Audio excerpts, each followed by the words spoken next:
የአንድ ሀገር ከፍተኛ የወርቅ ክምችት የሀገሪቱ ኢኮኖሚ በጥሩ እድገት ላይ እንዲሄድ ያደርጋል። ሀገራት የወርቅ ሀብታቸውን የዋጋ ግሽበትን ለመከላከልና የመገበያያ ገንዘባቸውን የመግዛት አቅም ለማጎልበት ይጠቀሙበታል።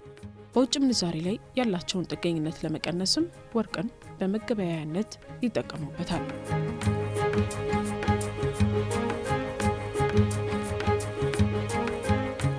የሀገራት ብሔራዊ ባንኮች በወርቅ ክምችት ዙሪያ የበላይ ተቆጣጣሪና ኃላፊ በመሆን ያገለግላሉ። በኢትዮጵያም የኢትዮጵያ ብሔራዊ ባንክ ወርቅን ከአምራቾች በመግዛት ያከማቻል።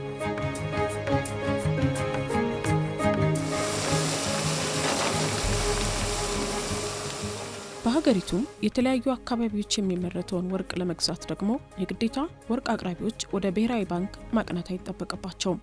ይልቁንም ግዢውን ለመፈጸም ከብሔራዊ ባንክ ውክልና ወዳለው ወደ ኢትዮጵያ ንግድ ባንክ ቅርንጫፎች ማቅናት ነው የሚጠበቅባቸው።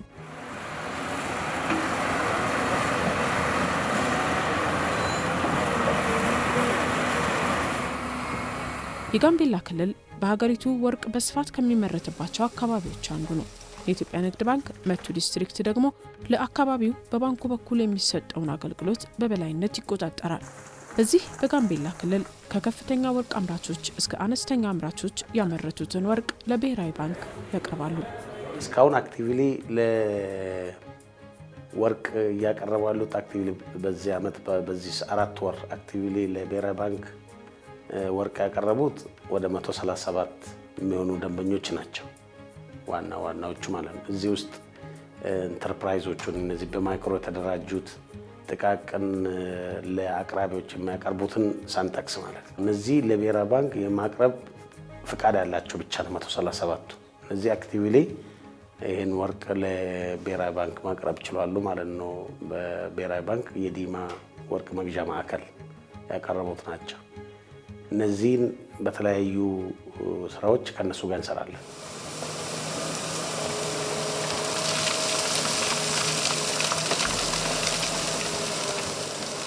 ከሰሞኑ ወደ ስፍራው ያቀናው የኢትዮጵያ ንግድ ባንክ የጋዜጠኞች ቡድን በክልሉ ዲማ አካባቢ ያሉ አነስተኛ የወርቅ አምራቾችን የማነጋገር እድል ነበረው።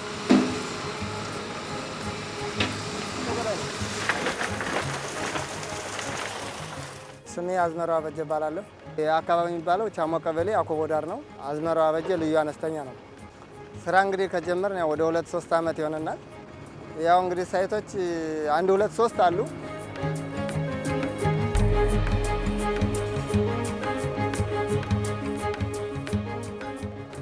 አማኑኤል ቤከማ እባላለሁኝ። ከአማኑኤል ቤከማ ልዩ አነስተኛ ወርቅ አምራች።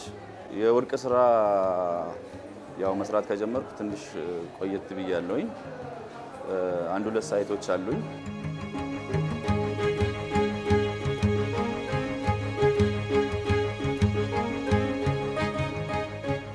ስሜ አቡሽ አየለ የገሰና ፍሬ ወርቅ አቅራቢ ስራ አስኪያጅ። ወርቅ ስራ ያው ከጉልበት ስራ ጀምሮ ከ20 ዓመት ያላነሰ ሰርቻለሁ በወርቅ ስራ ላይ። ከዛም ወደ ልዩ አነስተኛ ከዛሬ 5 ዓመት በኋላ ወደ ልዩ አነስተኛ ገባሁኝ። መጀመሪያ አምራች ነበርኩኝ። ያመረትኩ ለነጋዴ ነበር ማስረክበው። ከ2016 በኋላ ጀምሮ ራሴ አቅራቢ ሆንኩ ማለት ነው።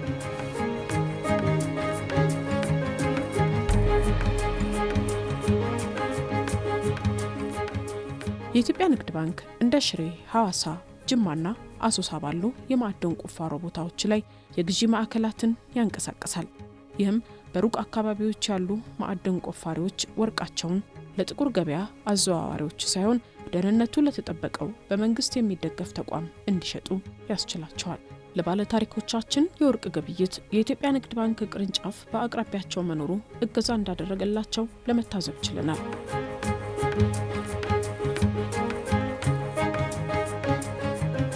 ንግድ ጋር እንግዲህ ያው ወርቅ እናስገባለን በብሔራዊ ባንክ። ያው በየወሩም አልፎ አልፎ በሌለ ሰዓት በየ2 ወሩም አልፎ አልፎ እናስገባለን።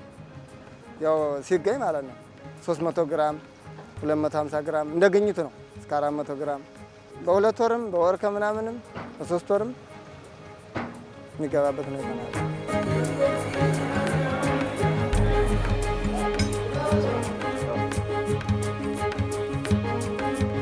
የወርቅ ስራ ሲሰራ ከንግድ ባንክ ጋር ነው ግዴታ የሚሰራው። ያመረትከውን ወርቅ ቀጥታ የምታመጣው ወደ ንግድ ባንክ አምጥተህ ነው ለብሔራዊ ባንክ የምታቀርበው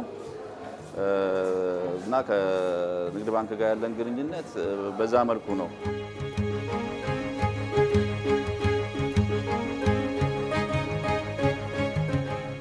በንግድ ባንክ በኩል ነው የምንሰራው። ምን አለን አሁን ሌላ ሁሉም ነገር ለኛ የተመቻቸልን ነው። ሰራተኞች እንደመታያቸው ነው፣ ቀኑን ሙሉ ሲሰሩ ነው የሚውሉት። እኛን ለማስተናገድ ከአንድ ሰዓት ጀምሮ እንደምታየው እስከ አንድ ሰዓት ድረስ ብዙ ናቸው። ያቱም ባንኩ በራሱ ሁለተኛ ቅርንጫፍ ይፈልግ ይመስለኛል። መጨናነቅ አለ። ያንን በሰራተኛ ጥንካሬ ነው እንጂ የሚሾፍኑት በጣም መጨናነቅ አለ።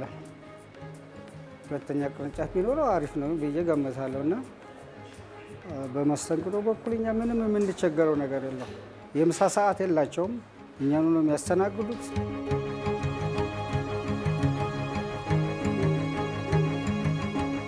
የወርቅ ነጋዴዎች ጋር ያለን ግንኙነት በጣም ጠንካራ ነው።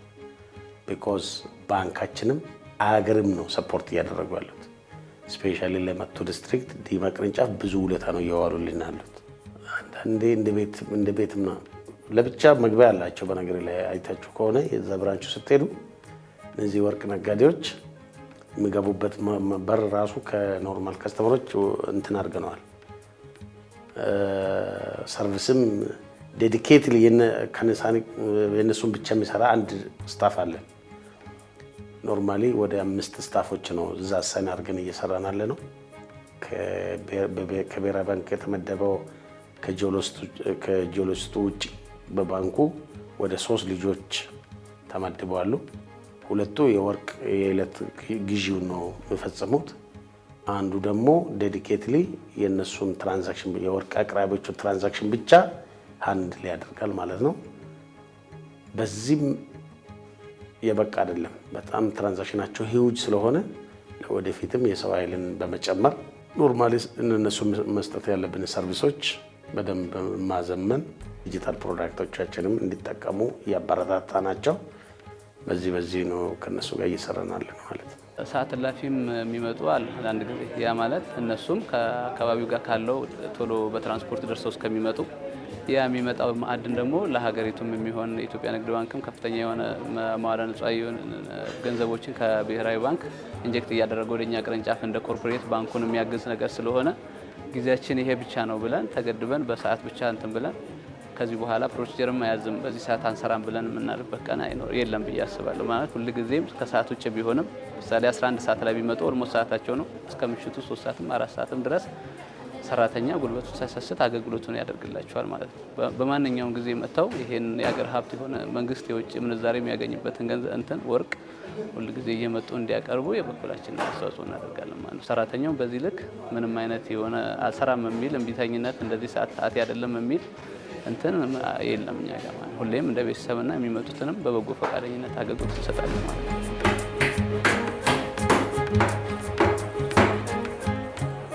የወርቅ አምራቾች በአነስተኛ መጠን ወርቅን በማውጣት ለብሔራዊ ባንክ ማቅረባቸው ሀገር ከወርቅ ሀብቷ እንድትጠቀም የራሱ እገዛ አለው። እናም ይህንን ታሳቢ በማድረግም የብሔራዊ ባንክ ከመደበኛ የወርቅ ግዢ ተመን ከፍ ባለ ዋጋ ግዢውን ይፈጽማል። መንግስትም አመቻችቶልናል። ተመቻቸልን ነገር አለ። ምክንያቱም አረኛ ወርቅ ከዓለም ገበያ 15% ጭማሪ ነው እየሸጠን ያለ ነው።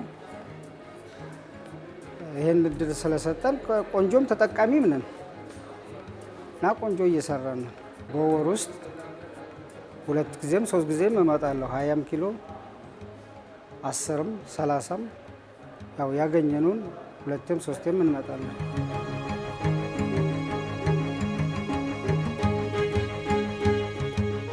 ብሔራዊ ባንክ በዚህ መልኩ አቅራቢዎቹን ሲደግፍ የባንክ አገልግሎትን ከማሳለጥ ባለፈ በኢኮኖሚው ላይ ከፍተኛ ድርሻ የሚወጣውን የግሉን ክፍለ ኢኮኖሚ የማገዝ ራዕይን የያዘው የኢትዮጵያ ንግድ ባንክ ደግሞ አቅራቢዎቹን በብድር አቅርቦቱ ያግዛቸዋል።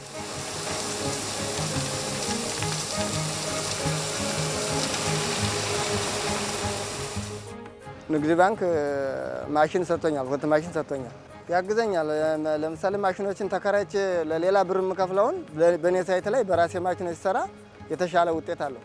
ምክንያቱም ለማሽነሪዎች የሚከፈለው ወደ እኔ ገቢ ይሆናል ማለት ነው። አብዛኛውን ጊዜ አሁን በእኛ ጋር እስካሁን ማሽነሪ የተገዛላቸው 1-3 ከስተመሮች አሉ። ኦልሞስት በቅርብ ጊዜ ነው እንደዚህ አይነት ነገሮች ላይ በስፋት እየተካሄደበት ያለው። አሁንም አክቲቭሊ ሰዎቹ ግማሽ ክፍያ የከፈሉ ማሽን ለመግዛት ፕሮሰስ ላይ ያሉ ብዙ ከስተመሮች አሉ። ከዚህ ውጭ ደግሞ የግል ተበዳሪዎችም አሉ። እነሱንም ብዙ ከስተመሮች አሉ እንደዚህ የምናደርግላቸው። ካረንትሊ ሁለት ጃንት ወርቅ አቅራቢ ጥያቄዎች እጃችን ላይ ያሉ። ለምሳሌ አኮቦ ተፋሰስ የሚባል አንድ ወርቅ አቅራቢ አለ። አሁን ዘንድሮ ወደ 87%ቱን በማቅረብ ከቨር የሚያደርገው ይሄ አኮቦ ተፋሰስ ነው። ወደ 12 እስካቫተር እንድንገዛላቸው ጥያቄ አቀርቦልናል። ይህን የዶክመንቴሽን የተወሰኑ ዶክመንቴሽን ጥያቄዎች መሟያ ብቻ ነው የሚቀረን።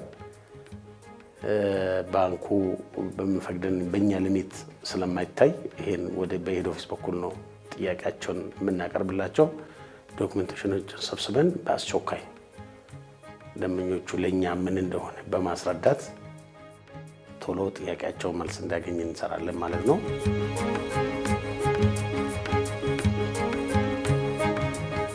ኢትዮጵያ በ2024-25 የበጀት ዓመት ከወርቅ 3.5 ቢሊዮን ዶላር ታሪካዊ ገቢ አግኝታለች። የኢትዮጵያ ንግድ ባንክ ደግሞ በሀገሪቱ የወርቅ ማዕድን ማውጫ ዘርፍ ውስጥ ጉልህ ሚና ይጫወታል። በዋናነት በብሔራዊ ባንክ ስም የተፈቀደ የግዢ ወኪል ሆኖ ያገለግላል። እንደ አንድ ትልቅ ጥሩ ፐርፎርማንስ ብለን የምንወስደው ከዚህ በፊት ብድሮቻችን በአመት ውስጥ የምንሰጠው በብዛት ለመንግስት ሜጋ ፕሮጀክቶች የሚውሉ ብድሮች ነው የምንሰጠው። አሁን በየጊዜው ያለውን አፈጻጸማችንን ስናይ ብዙ ብድር እየሰጠን ያለነው ፕራይቬት ለግል ዘርፉ ለግል ሴክተሩ ነው። ለምሳሌ 2021 ላይ ብንነሳ ወደ 54% ለመንግስት 46% ለግል ዘርፍ ነበር የምናበድረው 2021 ላይ የዛን ዓመት ብንወስድ። አሁን ላይ የግል ዘርፉ በጣም እያደገ 88% ደርሷል። ስለዚህ አሁን ኮምፖዚሽናችን ለፐብሊክ ፕሮጀክቶች የምንሰጠው 12%፣ ለግል ዘርፉ 88% ደርሰናል። ባንኩ ለግሉ ዘርፍ የሚያቀርበውን ይህንን የብድር አገልግሎት በየትኛውም ስፍራ የተሰማራ ግለሰብም ሆነ ማህበራት ተጠቃሚ እንዲሆኑ በማሰብም አገልግሎቱን በየዲስትሪክቶችና ቅርንጫፎች አማካኝነት ተደራሽ የማድረግ ስትራቴጂ ቀርጾ ነው የሚንቀሳቀሰው። በጂኦግራፊ አካታች እንዲሆን እንፈልጋለን። በኢትዮጵያ ንግድ ባንክ ሁሉም ዘርፍ የሁሉም ነው፣ የሀገር ነው። በየሁሉም ክልሎቻችን ዲስትሪክት የምንላቸው አሉ፣ ቅርንጫፎችን የሚመሩ ዲስትሪክቶች። እነዚህ ዲስትሪክቶች የብድርንም የሚያበድሩ ጣቢያዎቻችን ናቸው። ሁሉንም በየክልሉ በቂ የሆነ ዲስትሪክቶችን አቋቁመናል አሉን ማለት ነው፣ አስፍተናል ማለት ነው። ያ ምንድነው ጂኦግራፊካሊ ለሁሉም ተደራሽ እንድንሆን ነው። የዲስትሪክቶቻችን በጀት እንጨምራለን በየጊዜው እያየን እንዲያበድሩ ማለት ነው። ትልቅም ክትትል እናደርግላቸዋለን፣ ምን ያህል አበደራችሁ። ስለዚህ እዛ አካባቢ ላይ ሆኑ ማለት ለነሱ ለዛው ለአካባቢያቸውን በደንብ እንዲያገለግሉ ተብሎ የተደራጁ ናቸው አደረጃጀቶቻችን ማለት ነው። በጂኦግራፊ ይሄንን አድርገናል ማለት ነው።